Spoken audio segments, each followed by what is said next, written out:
Rebellion 2023 has come, has gone. This, I'm going to tell you, before we get any further, was this a good pay-per-view?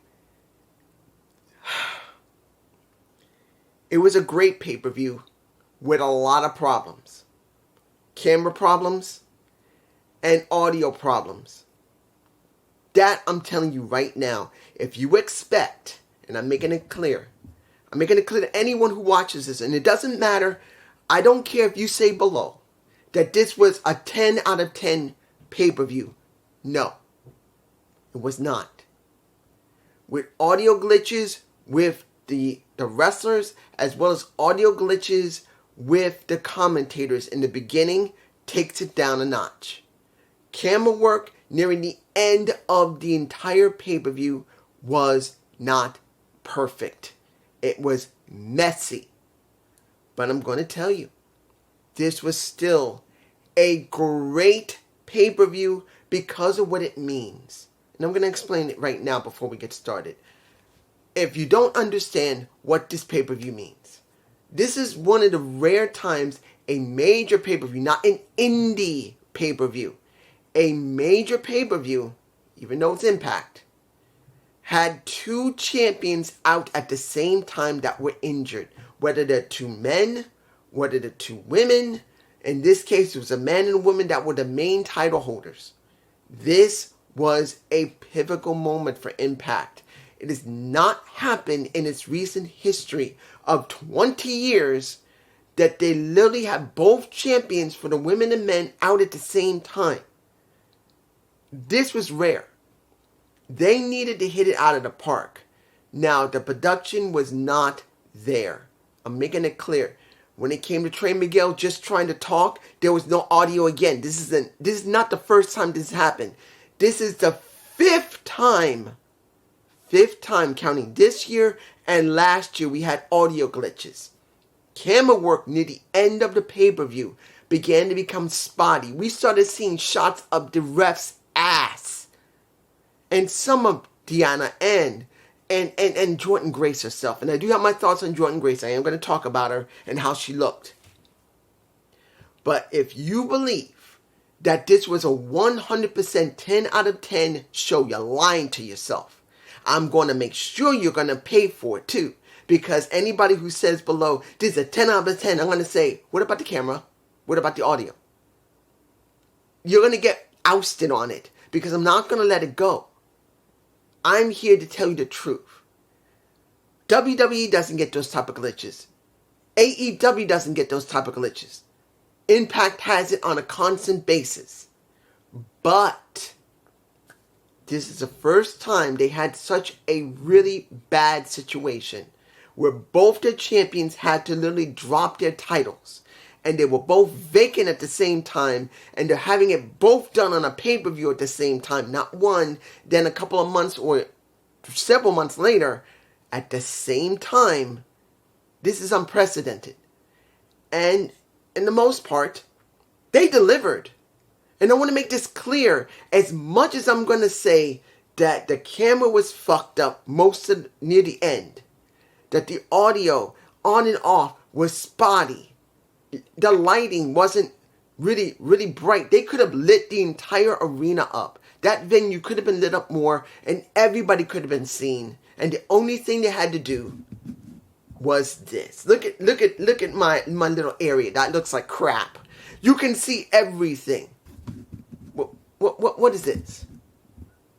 Something they didn't want to show because they're too damn scared to show they don't have a huge amount of people. Stupid. But there's a caveat again. This was a very good, great pay-per-view under the circumstances. Opening and the kickoff, we had two matches. Now, I'm not going to tell you that Heath and Rhino versus Champagne Singh, Raj Singh, and Sheer was an amazing match. It was average. But they wanted to make sure that now that Champagne Singh, who's now going by the moniker similar to a Happy Corbin, is getting over. Now, is it going to work into the normal show? I don't know. but at least they are trying. And I'll say for Raj's sake that he's trying to own that new character. He's trying to make it very clear, look, I'm supposed to be rich, so I'm going to act like a dick. I'm going to give Heath some money in the very beginning and do the finger poke of doom, and I want him to lay splayed out so I can just put my foot on him and basically pin his ass, which Heath did not do, but in the end they lost anyway. I'm fine with that. That's perfectly fine. I'm alright with it because they're trying to put over a character that we've never seen from Raj. Now, Death Dolls versus the Covenant. Let me make it very, very clear. Was it a bad match? No. Do I hate Death Dolls? No. Do I love Rosemary and her boobies? Yes. Look, 2 shots of her boobies. Let's make it clear. Rosemary knows exactly what she's doing. She may not be the most curvaceous woman, but she knows what she's got and she's using what she wants to. She's doing very well in the ring. She has one hell of a character. And she got tits. She wants people to see that she's got nice boobs. There's nothing wrong with it. Any woman can do it. They got the right. But here's the problem. No one's in the division. It's only Death Dolls, Covenant. Then it may be Gazelle Shaw and Savannah Evans. Maybe. That's counting when they're not dealing with Tasha Steelz. I'm sorry. I've said it for months. Only thing they needed to do was bring in indie wrestlers to tag together and make the division feel full even when it's not. Even though we know there's no women that are permanent, at least bring some women into job for the ones that are on the damn show so to feel it substantial, but they didn't. And even they explained what happened to Taya, it didn't mean enough because there was no other women to work with. They cannot use COVID-19 anymore to say they can't bring any women in. That's a full-blown lie. They could have brought women in. I'm just saying. Now, first match that we got on the card. Ultimate X tag match. We got the Motor City Machine Guns versus Bullet Club. They got to climb to the top of the ropes to get both titles so they can win. This was a good opener. Flat out, they made the right choice having Ultimate X. I had no problem with this match being here because it did heat the people up, made them excited because it wasn't like Shira and Champagne Singh did the job. Not saying it's their fault. They just started a new character arc. So I don't expect it. And the Death Dolls with the Covenant, there's just no division. No one booed them and said this is garbage, but there's just not enough there for anyone at home to 100% feel invested because there's never been enough women. Here, they made sure that the tag division, even though it's not very good either, it's pretty thinned out as well. It meant something. And they used Ultimate X to get it over as a gimmick. And it worked. Did I feel they made the right choices having... Well, they made sure the Guns were healing it up. No problem. They made sure that Ace couldn't use his left... Was it right arm or left arm? Left arm. And Bay couldn't use his, I believe, his right leg. Or it could have been his left leg as well. I'm not sure. They tried to make sure both of these guys could not function correctly. But in the end... And I do believe I have a shot at them all 4 of them on the rope at the same time. If it's in my face, it's in my face. It was a damn good Ultimate X match. Since they haven't done it since 2015. It's been a while. So in the end, the Guns lost. Pretty much. Let me give it to you like this. ABC winning is no problem. But we need more tags in the division. We need more people to tag. Because if we're going to keep going back and forth with the Guns like we are with the Death Dolls and the Covenant, it's going to get boring very quickly. And even though we have had Heath working, and that's also with Sheer, we can use them, we need to make the division feel a little bit more fuller. I wish I had at least 2 more teams. Now, of course, you can say what's going on with the Design, which I'm going to next. The Design's a tag team. You could do that. You can Joe Henry and Dirty Dango, who is very over. Believe me, Johnny Curtis, originally in WWE, who is Dango, Dirty Dango, he's my boy, love him. He's over.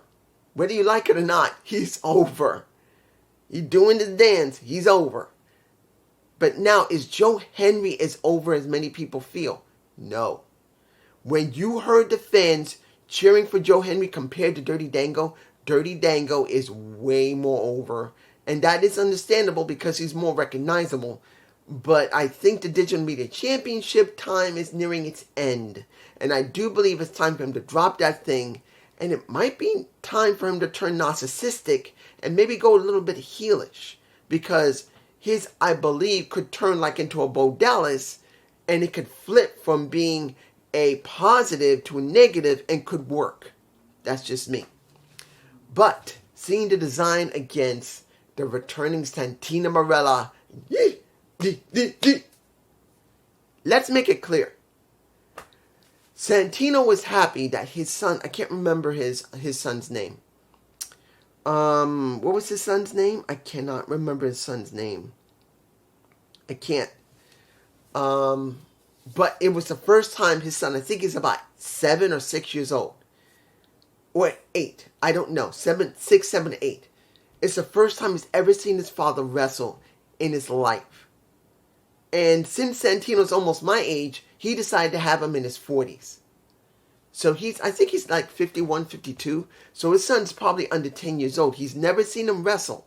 So this must have been a treat to see his father and then see him scared because his dad's getting beat up. But then as time went on and how the match went, particularly as I know one of the people there talked about seeing, I did see it, but I didn't want to mention any of it until it was shown on the pay-per-view.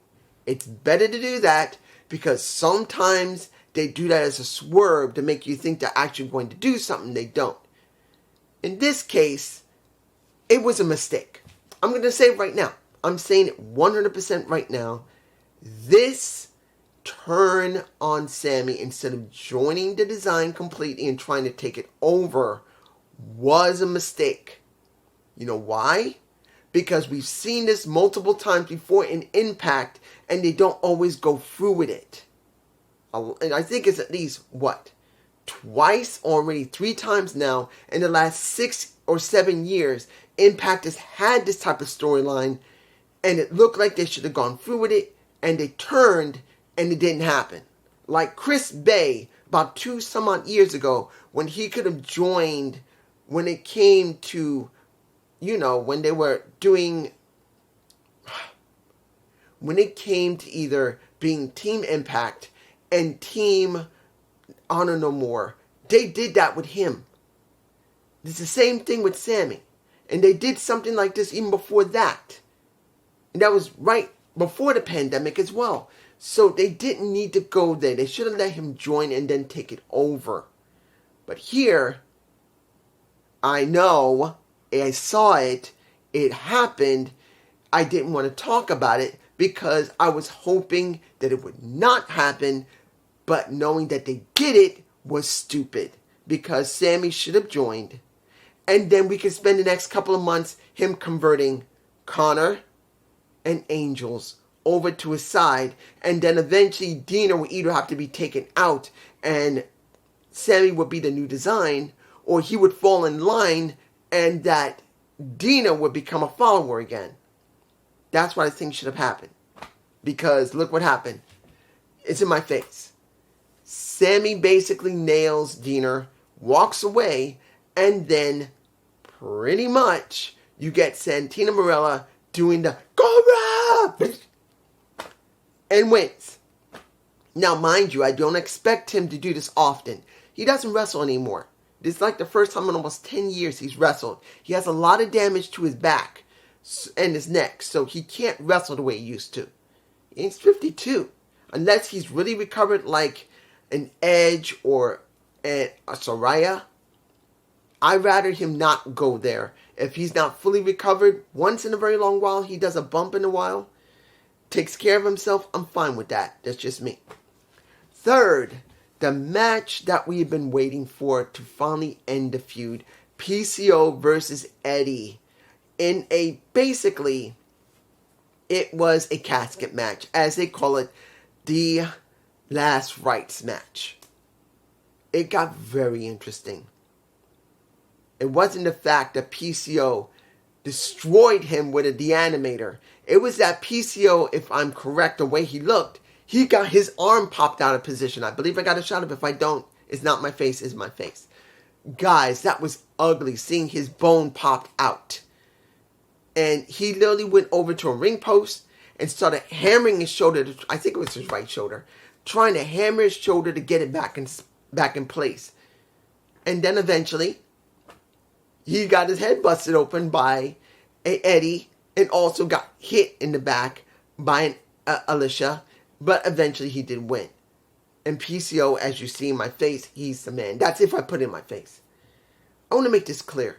I love PCO. I actually saw his documentary he had like in 2017 and 18 talking about the revitalizing of himself, making himself into Perfect Creation 1.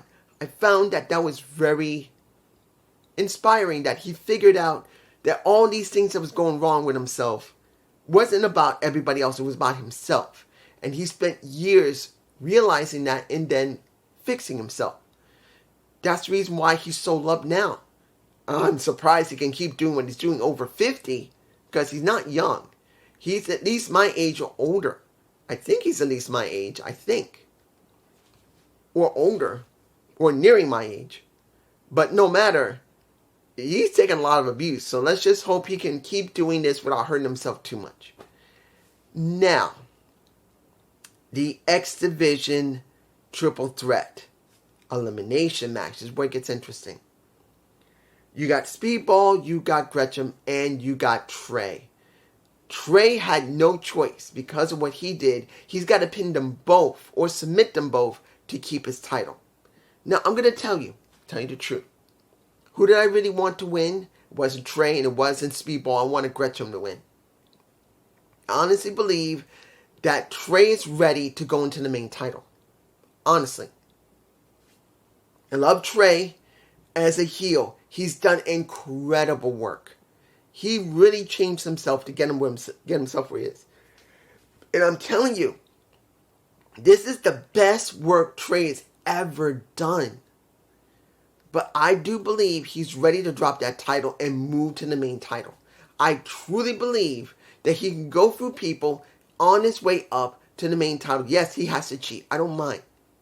But this is where I believe he should start going.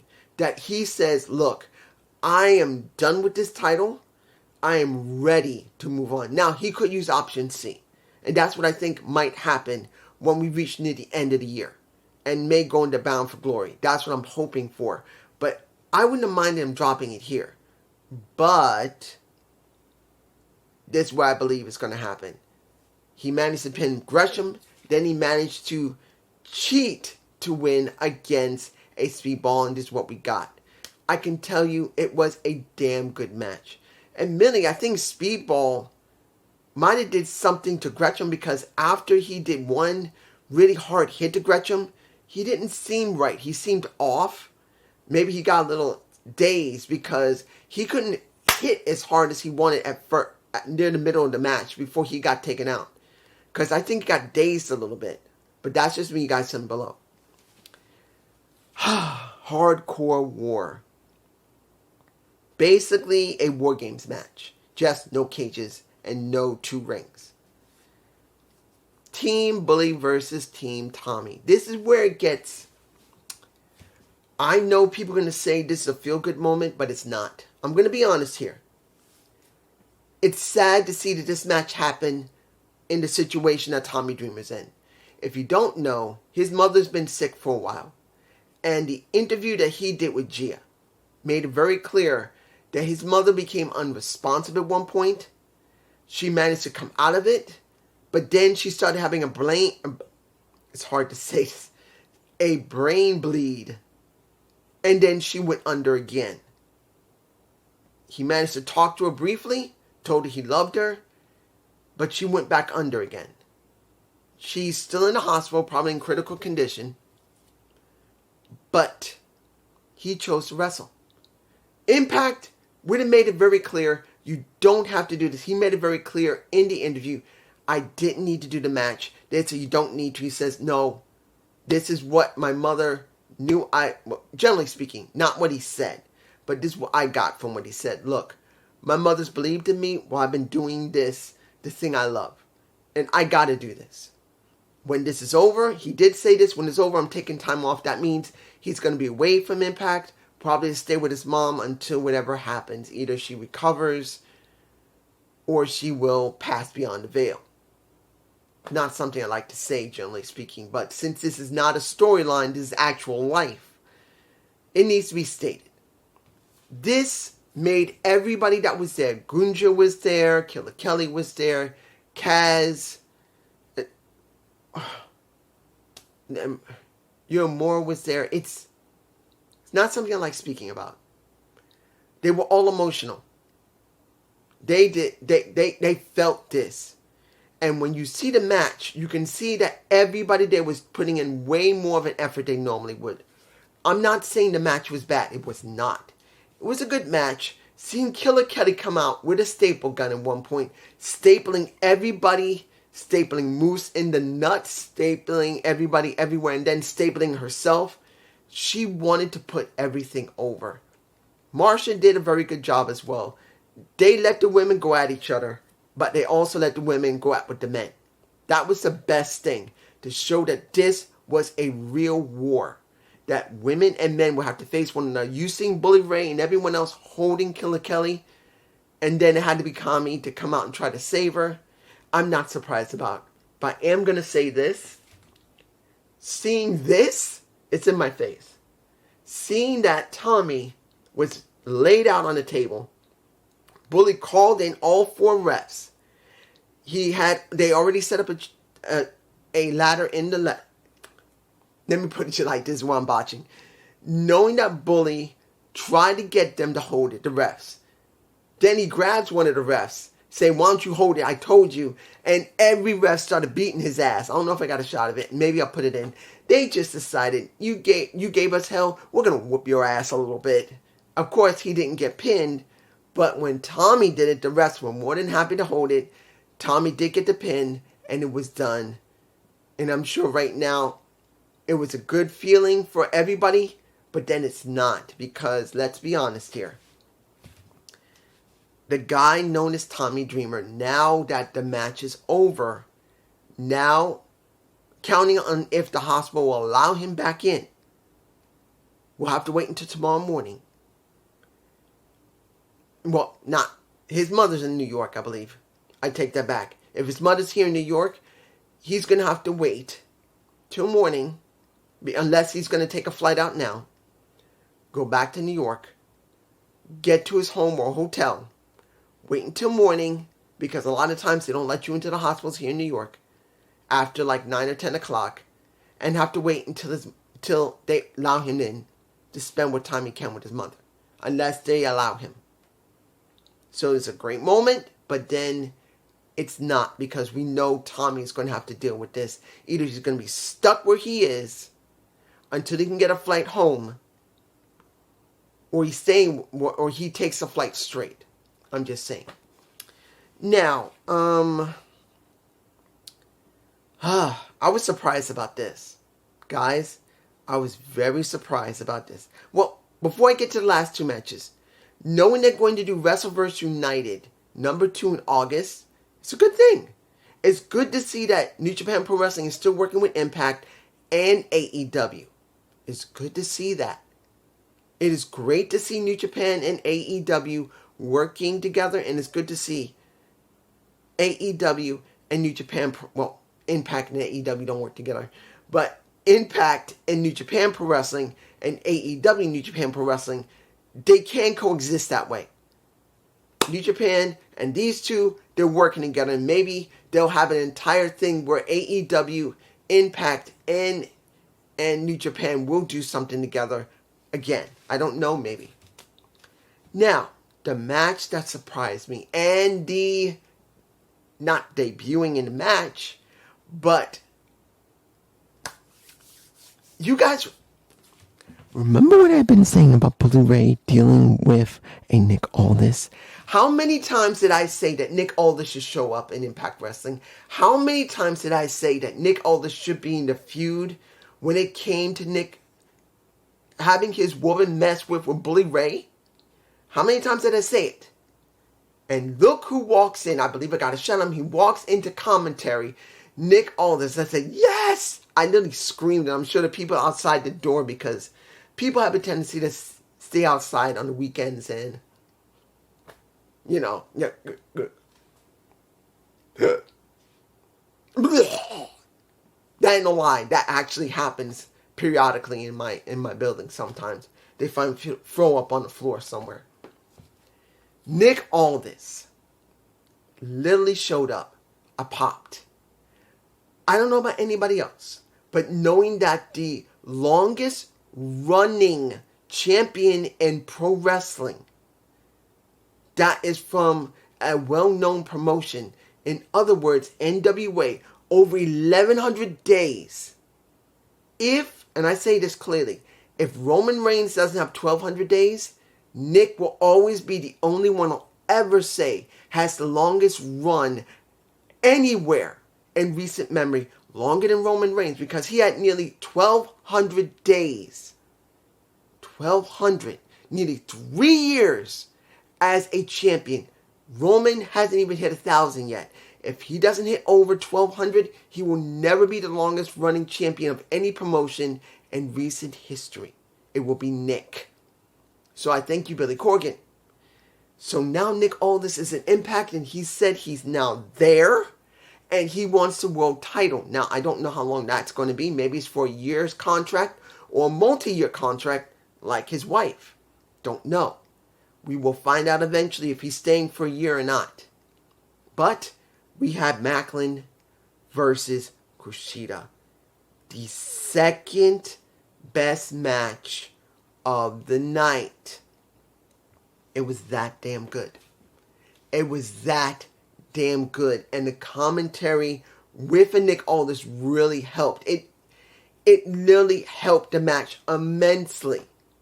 And it was good to see that neither Kushida or Macklin even bothered a Nick Aldis. It was good to see they didn't do any of that. And in the end, Kushida tried his hardest to get that hoverboard lock on multiple times, but Macklin won it. Flat out. Clean, he won it. He won it clean. And when it was all said and done and over, when the ref was trying to hand the title, he says, nope. He goes to get a mic and says, look, I don't want you to give it to me. I want Scott to give it to me, because he said if I won, he would hand it to me like a man. So he came in, he took the title from the ref, and he's ready to hand it to him. The ref, standing back, he hands it. Macklin's going, nope, put it on my waist. He refuses, shoves it into his hands. And Macklin's, all right, okay. And I believe I got that shot. He nails him in the back. And that is when Nick comes into the ring, and he's standing nose to nose with Macklin. I didn't think Nick was taller than Macklin. I thought they were about the same height. Nope. Nick is taller than Macklin.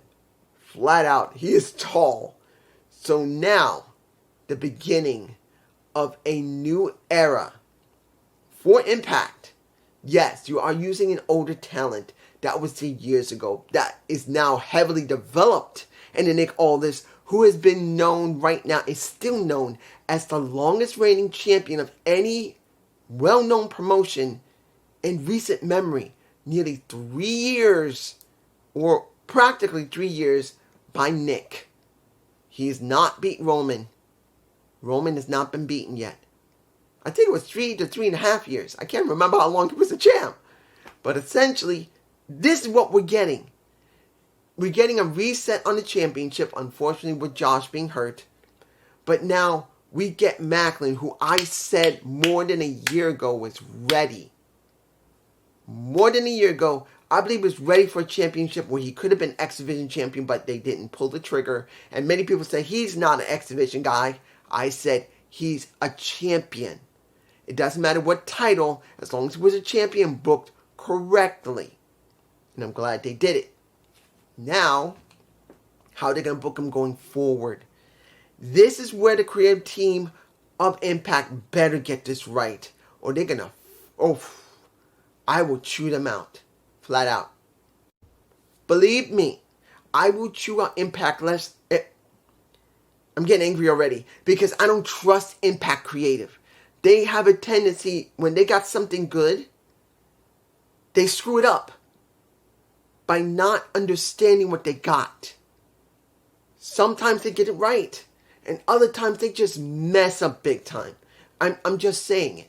I'm going to say it now. They better get Macklin's run right. Even if it's not long term, they better make him look right so he can still be in the main title and help the ones who will be taking over. If it's Nick, if maybe Kushida may try to get another shot again, maybe a Trey Miguel. I'm just saying. Best match of the night. The Women's Knockout Championship. Now, I was surprised they went there with the women, but when I saw Nick, I'm going like, I mean something. They're doing something different. They decided to have the women close it. Now, I got to say this, as I said in the beginning of my video about Jordan Grace. I believe I got a shot of it. It's in my face. Look at her. They said that she tried to qualify for the semifinals, I believe, or quarterfinals. I can't remember what they said about her trying to go into bodybuilding. She looks better. Her cheeks are no longer like this. They're puffed out again. She looks like, as she did, at least to a certain extent before, a rounded face. Jordan Grace, she's not a chubby girl. She never was a chubby girl, and she never was a chubby woman. She is a solid woman that has a rounded face. And when she decided to cut all the fat from her body, there's a certain amount of fat you require to have removed to really look good in not in pro wrestling, but in bodybuilding. And with her, she probably needed this to be cut down to here, going from here to here. But it looked like she went to here. She looked like she had this much fat left when she should have had this much fat left. And that makes a difference because it can age a person no matter if you're a man or a woman. Look, I'm 52 years old. I'm extremely lucky that I still have a little bit of hair on my head and puffy cheeks and somewhat look young for my age. Somewhat. I know I don't look young. But I understand the older you get, and particularly if you bodybuild, your skin, when you lose that fat, tends to change itself to something similar to aging. No matter if you're a man, no matter if you're a woman. It counts on how much fat you cut. And with Jordan, I believe she cut way too much to really fit the criteria of a bodybuilder. And she won it, and now you can see the roundness in her face again. Now, mind you, she still has a little bit of this, and I think that's permanent now because when you do that much cutting, that becomes permanent to your face, particularly if you keep doing it. And if she's going to keep bodybuilding, you're going to see her face is going to get very, very tight even more and make her look even more older. It's going to happen like with men. But she looked better.